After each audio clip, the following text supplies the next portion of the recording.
Setelah kereta cepat Indonesia Cina KCIC atau WUS beroperasi dari Jakarta ke Bandung, mencuat wacana bahwa rutenya akan diperpanjang hingga Surabaya. Hanya saja kekhawatiran muncul mengingat proyek tersebut meninggalkan utang besar. Bahkan Menteri Keuangan Purbaya Yudisadewa menolak membayar utang WUS yang mencapai 116 triliun rupiah dengan menggunakan APBN. Purbaya menilai utang proyek KCIC bukan tanggung jawab pemerintah, melainkan sepenuhnya menjadi urusan BUMN yang terlibat di dalamnya. Sementara itu, Menteri Koordinator Bidang Infrastruktur Agus Harimurti Yudhoyono menegaskan penyelesaian utang proyek KCIC tidak boleh menjadi penghalang bagi kelanjutan rencana pembangunan kereta cepat Jakarta-Surabaya yang diharapkan dapat meningkatkan konektivitas nasional. Kami terus berkoordinasi beberapa hari yang lalu digelar rapat bersama dengan Danantara misalnya. Kami sendiri Kemenko Infrastruktur juga intensif mengundang Kementerian Perhubungan, termasuk juga KAI dan tentunya Danantara karena kita berbicara bagaimana melakukan restrukturisasi KCIC Jakarta-Bandung, WUS, yang tentunya harus mendapatkan perhatian. Mengapa? Karena memang utang yang harus segera diselesaikan ini juga tidak boleh kemudian menghambat rencana besar kita untuk mengembangkan konektivitas berikutnya, tadi Jakarta sampai dengan Surabaya.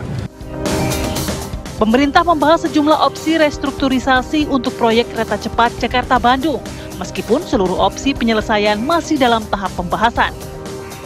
Lantas, di tengah kisruh tata kelola pembiayaan dan investasi WUS yang belum terselesaikan, apakah proyek kereta cepat Jakarta-Surabaya masih perlu untuk dilanjutkan?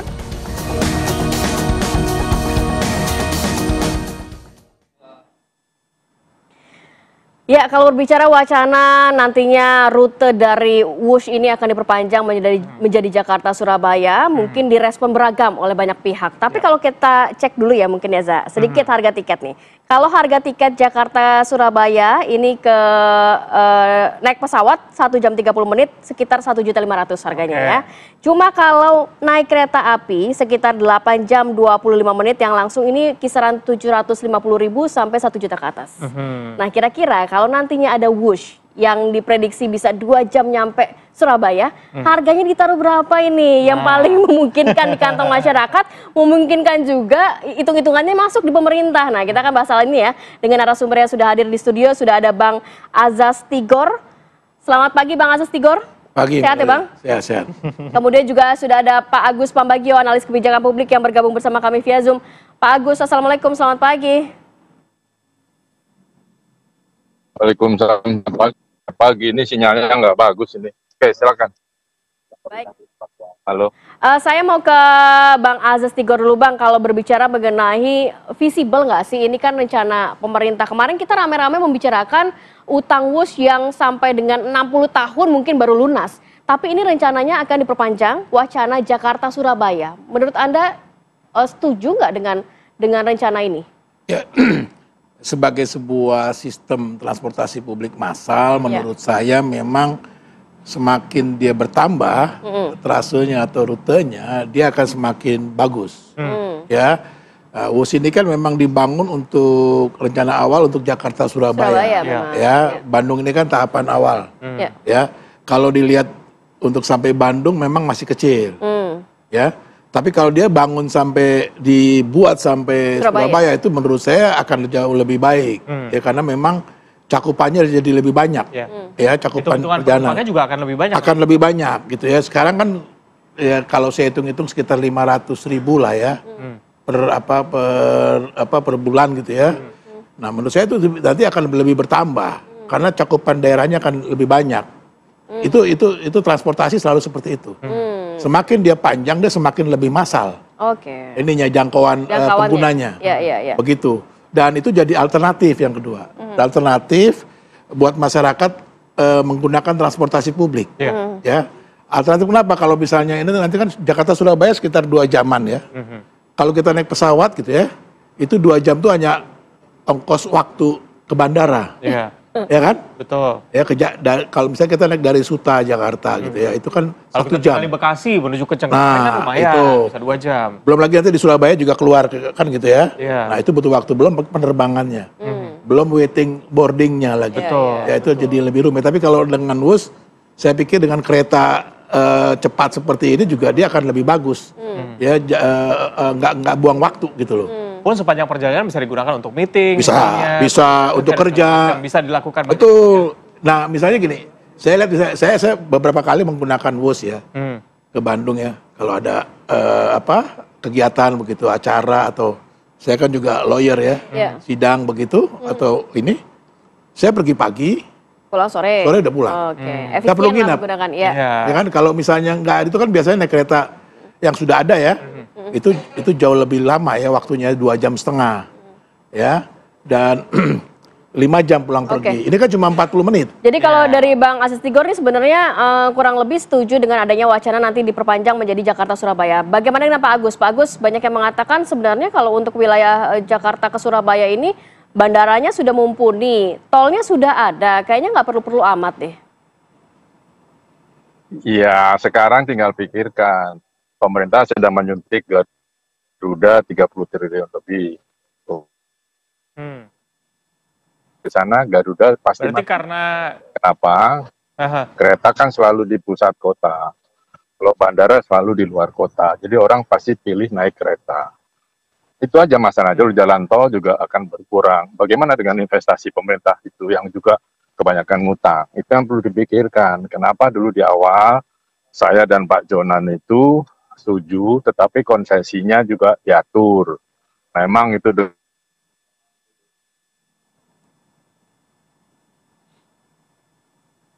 Agus.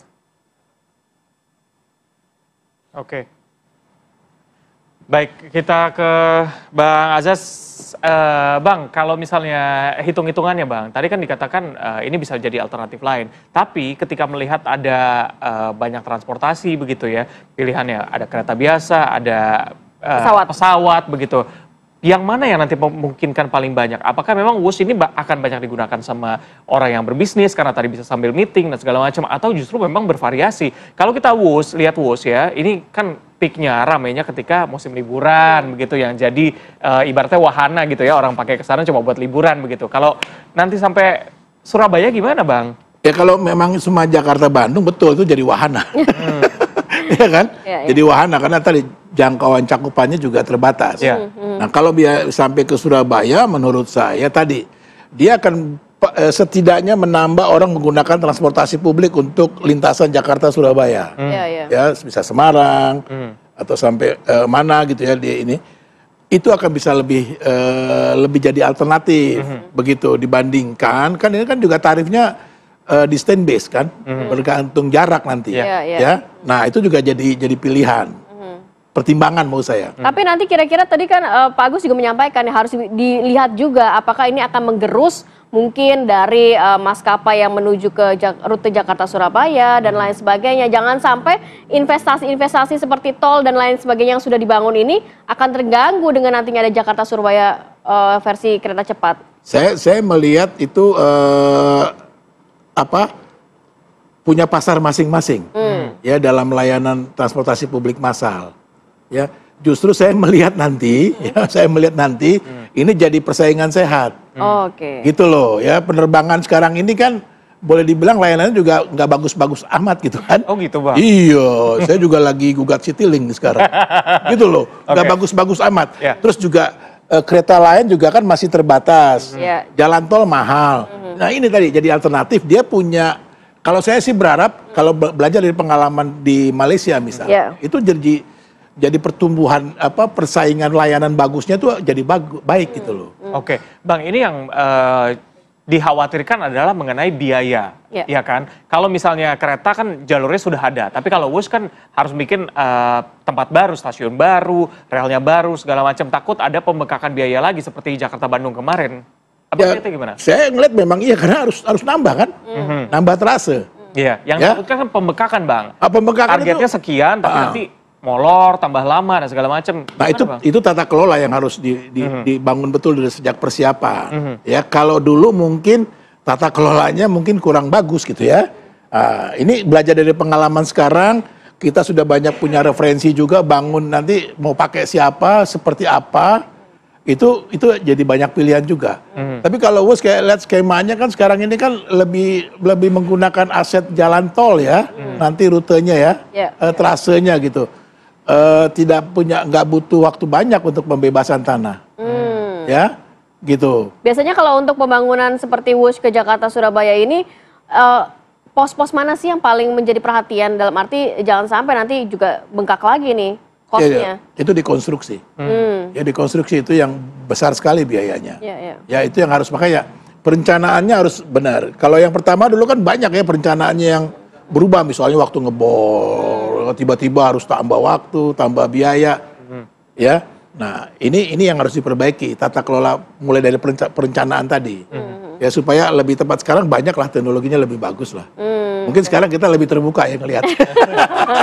Dan mungkin juga dilihat banyak pihak ya, biar sama-sama memantau juga nanti kalau benar-benar dijalankan. Menurut saya itu yang pelibatan publik sejak awal. Kalau dulu kan enggak ya. Ketika itu dibangun semua diem ya. Gitu, jadi mulai pada rame kan gitu, ribut gitu.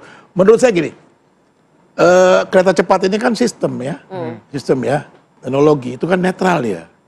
Tinggal kita mau bagaimana membangun dan menggunakannya, gitu. Nah, ini yang harus diperbaiki. Bang, sebenarnya ada jaminan nggak sih ini akan sustain ketika memang jalurnya sudah diperpanjang sampai dengan Surabaya? Mungkin Abang bisa jawab nanti setelah jeda. Kita jeda terlebih dahulu. Tetap bersama kami di Apa Kabar Indonesia Pagi. Baik, kita lanjutkan dialognya. Kami juga masih berusaha untuk menghubungi kembali Agus Pambagio yang terjadi kendala sinyal karena memang dalam perjalanan menuju ke IKN ya. Saya lanjut ke Bang Azaz ya. Tadi kita sudah bahas, ini ketika menuju ke Surabaya potensinya cukup besar. Target pasarnya juga ada begitu ya. Apa yang bisa didapatkan oleh publik manfaatnya ketika nanti memang sudah terjadi? Apakah ini bisa dimanfaatkan juga untuk mudik nantinya? Oh bisa. Bisa. Jadi daerah mana saja? Jadi alternatif gitu. Jadi alternatif. Nanti juga berkembang yang namanya pengembangan sistem layanan transportasi publik dari Surabaya Banyuwangi, Surabaya Bali, itu kan lebih bagus gitu loh, ya. Nah ini jadi tadi saya bilang punya multiplying effect, semua memperbaiki layanan. Tinggal pemerintah membangun ekosistem layanan transportasi publik ini jadi lebih bagus, membangun itu, menyediakan itu gitu loh, ya. Bebannya jadi lebih murah dibandingkan kalau kita masih konvensional seperti sekarang nanti. Ya, setiap mudik dia pakai arus hanya dengan jalan tol gitu ya, dengan bus gitu ya, dengan yang sudah ada. Tadi ini jadi alternatif. Memang mungkin ada kritik orang, ini kan cuma berapa orang aja ya karena tarifnya mahal. Memang ya targetnya kan kita mau ambil yang punya mobil supaya dia shifting ke transportasi publik ya. WUS gitu misalnya, tarifnya ya nanti akan bersaing. Kalau wilayahnya sendiri kan kita tahu ya, kalau untuk ke Surabaya bisa lewat utara atau selatan gitu, lebih potensial. Tengah. Nantinya rutenya akan seperti apa menurut Abang yang paling? Saya sih ngelihatnya bisa membantu perkembangan mungkin dari ekonomi kawasan situ. Ya bisa ikuti dengan seperti sekarang ya, di sepanjang jalan tol ya, itu kan lebih cepat. Ya asetnya aset negara juga kan, BUMN punya. Bisa, jadi yang seperti sekarang itu bisa diterusin, seperti itu gitu. Kalau misalnya dia masuk ke tengah kota, ada konsekuensi pembebasan tanah segala macam. Ya, saya pikir dengan cara yang seperti ini juga sudah lumayan bisa menjawab sampai ke Surabaya. Malah saya usul sampai Banyuwangi bila perlu. Nanti bisa lanjut feeder. Iya, langsung kalau mau ke Bali tinggal nyebrang aja kan. Kenapa enggak sih? Sekarang udah banyak yang murah kok teknologinya. Tapi kalau tadi Abang mengatakan bahwa sebenarnya ini targetnya memang target orang yang memiliki kendaraan, bukan mungkin yang hanya mencoba WUS begitu ya. Tapi ini bisa untung juga nggak sih nantinya? Kalau memang hanya beberapa orang yang bisa naik WUS dengan harga tertentu gitu Bang. Ya artinya gini, ketika itu semakin massal ya Mbak ya, itu tarifnya akan jadi lebih murah. Ya, tarifnya akan lebih murah. Dan biaya operasional jadi lebih murah, itu akan berdampak pada tarif. Itu satu. Begitu semakin massal, dia bisa cari strategi-strategi bisnis non-fairbox. Jadi non-tiket. Kayak gitu, misalnya dia jual stasiun, ya advertising segala macam. bisnis kerjasama di asetnya bus gitu kan, banyak Mbak. Tinggal dibuat aja orang-orang pengelolanya yang bener lah. Maksud juga investasinya katanya kan sosial, bukan investasi ya, ekonomi itu. Tadi saya mau sentuh ke sana. Kalau bicara transportasi publik, memang orientasi awal bukan untuk cari untung. Untungnya adalah gini. Kalau sekarang kemacetan di Jakarta dan sekitarnya itu sampai Jawa Timur itu sekitar 168 triliun per tahun. Beban apa itu? Polusi, pemborosan BBM, orang juga jadi lebih capek segala macam ya. Kalau ini bisa diperbaiki semuanya, jadi ekosistem layanan transportasi publik massal yang bagus, untungnya pengurangan tadi dari 168 triliun. Gitu loh, beban di situ. BPJS-nya juga akan lebih berkurang. Nah, itu dia karena dampaknya bisa kemana-mana. Kita bergabung lagi, ada Pak Agus. Pak Agus sudah aman suaranya, Pak? Suara aman, maklum ini kan kekurangan dana aman. Jadi nggak ada tower sekarang. Ya gimana? Siap. Baik, Pak Agus, tadi kita sudah berbicara banyak. Ini potensinya katanya sudah bagus ketika memang nantinya diperpanjang sampai dengan Surabaya. Karena masyarakat bisa banyak nih, bisa dipakai untuk mudik juga, berkunjung keluarga dan segala macam. Dan juga bisa jadi alternatif pilihan transportasi. Menurut Pak Agus gimana? Ya nggak apa-apa kalau punya duitnya. Masalahnya ada duitnya nggak? Satu, dulu saya sama Jonan bilang bahwa sebaiknya itu kan nawacita harus di luar Jawa lah, ngapain di Jawa lagi gitu. Makanya kita tidak setuju salah satunya. Nah sekarang perlu diingat juga seperti halo. Ya. Aman.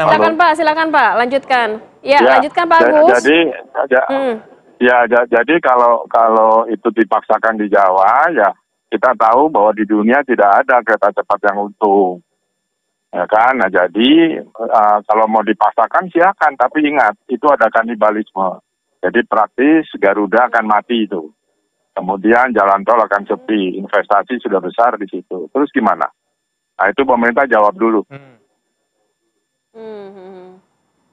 Pak Agus, selain itu yang tadi menjadi poin yang harus dijawab oleh pemerintah, tapi kalau untuk pembiayaannya sendiri Pak Agus, kira-kira dari mana nih? Karena kan kemarin utang Jakarta-Bandung aja 116 triliun. Nantinya pembiayaannya sendiri dari mana? Pembiayaan untuk Jakarta-Surabaya. Makanya kan saya tanya, emang ada duitnya? Orang kalau melarat itu harus mikir mau diapain, bikin prioritasnya apa. Memang sudah perlu kita pakai kereta cepat sekarang di Jawa. Tadi alasannya sudah saya sampaikan. Tapi kalau mau dipaksakan ya silahkan saja. Yang bayar siapa? Nggak tahu saya. Ya kan, yang sekarang ya sudah nggak bisa bayar. Terus mau diapain? Kalau kita cuma bilang, kegunaannya, ini bagus, transformasi angkutan kereta. Betul. Kalau kita direncanakan dengan baik, jangan main cakap saja gitu loh. Semua menteri-menteri kan main cakap saja. Itu bagaimana cari uangnya? Dan juga apa iya, itu tadi, Garuda sudah dikucurkan 30 triliun lebih, nanti berapa lagi? Mati dia, taruhan sama saya. Saya pernah ngomong soal bus ini 9-10 tahun yang lalu dan sekarang kejadiannya persis seperti yang saya ngomong. Jadi mau apa? Terserah aja lah. Bang Azas gimana? Tadi katanya kalau pembiayaan sulit nih. Ya memang, artinya kan tadi memang butuh biaya saya bilang. Nambahan biaya ya. Ya itu yang harus dipecahkan. Ya dipersiapkan betul dengan baik sejak awal perencanaan. Ya tidak meleset-meleset seperti waktu pembangunan Jakarta pertamanya gitu. Nah, skemanya kita buat dan bangun skema pembiayaan baru gitu kan, bisa saja gitu ya. Misalnya tidak harus modal nasional ya, PMN misalnya, atau yang dengan swasta ya, B2B gitu ya misalnya, itu saya pikir bisa dicoba dijajaki ya. Tadi kalau semakin dia panjang kan semakin massal, prospek bisnisnya semakin lebih kelihatan begitu. Ya, bisnis transportasi ini kalau dibangun dengan baik, dikelola dengan baik itu sangat menguntungkan. Dalam artian dia bisa menutupi semua biaya pembangunan dan operasionalnya. Kalau hutangnya bisa kita rasakan sampai dengan 60 tahun, tapi manfaatnya bisa dirasakan sampai berapa lama, Bang? Ya sekarang gini, kalau kita mau bicara sustainability bisnis layanan, ya tidak hanya tergantung pada modal, ya uang gitu ya. Kan dulu kalau perspektifnya kalau membangun sustainability perusahaannya harus bangun besar, akhirnya modal, tergantung modal.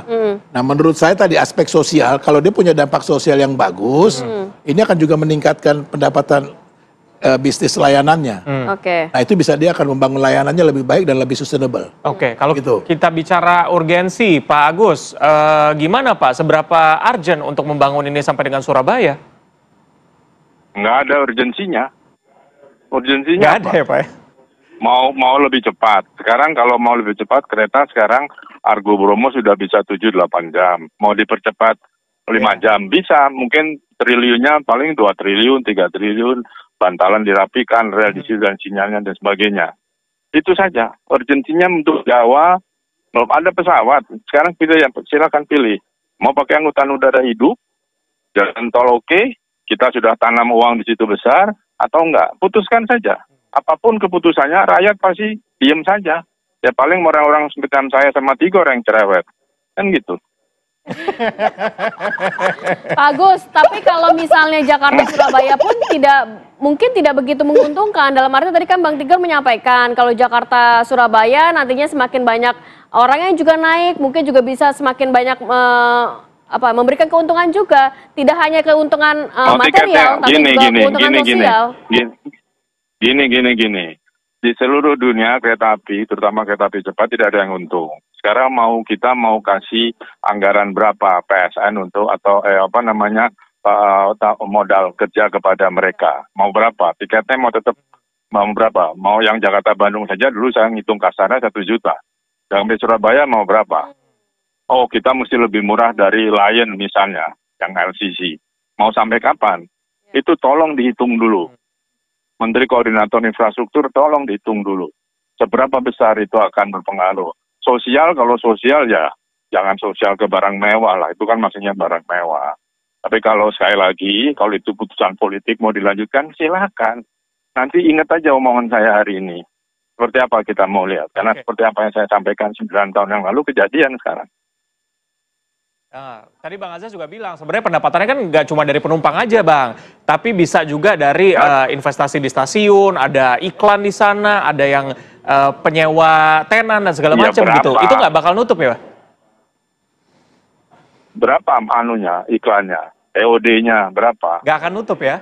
Ya kan, kita bisa dihitung.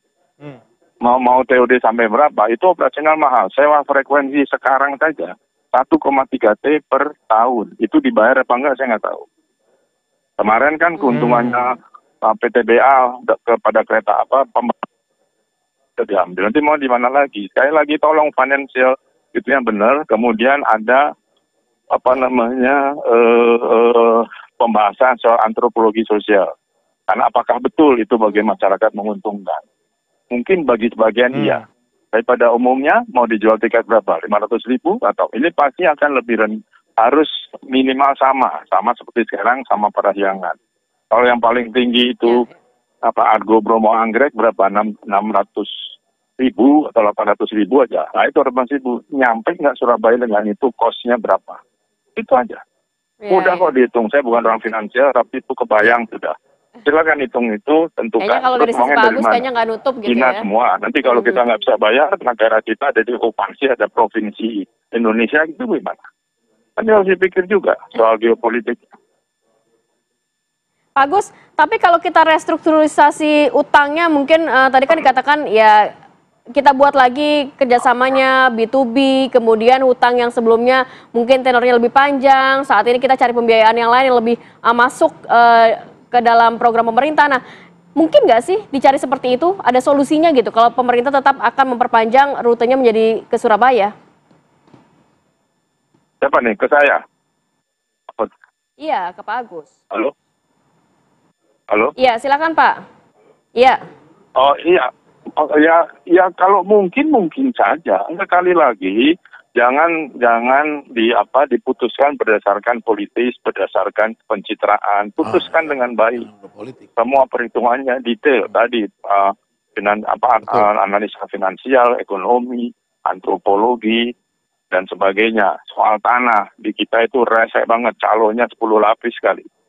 Ya kan? Jadi itu yang mesti dipikirkan. Kalau cuma cakap-cakap aja banyak kali cengkuneknya itu susah. Baik. Baik, terakhir Pak Tigor, tanggapan terkait dari sisi ini kayaknya agak berbeda dengan pandangan Anda ya. Oh ya, bukan berbeda sebetulnya. Ini masalah pendekatan, ya pendekatan ngelihat. Saya sepakat yang dibilang Mas Agus tadi ya. Keputusannya jangan keputusan politik, gitu loh ya. Tapi keputusannya dihitung betul, berdasarkan aspek ekonomi, sosial gitu ya. Terus tadi saya bilang, sesuatu bisnis itu bisa sustain, itu bukan cuma karena modal, tapi juga dampak sosial dan dampak terhadap lingkungan.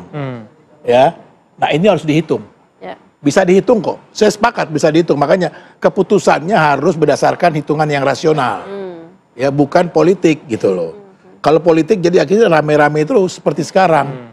Ya, nah makanya pengalaman ini yang mau saya sampaikan, diperbaiki tata kelolanya. Ya, kalau tata kelolanya diperbaiki, dia punya efek ke manfaat sosial dan manfaat terhadap lingkungan. Ya, dan dia akan jadi sustain. Kalau dia sudah sustain, dia bisa membiayai semuanya.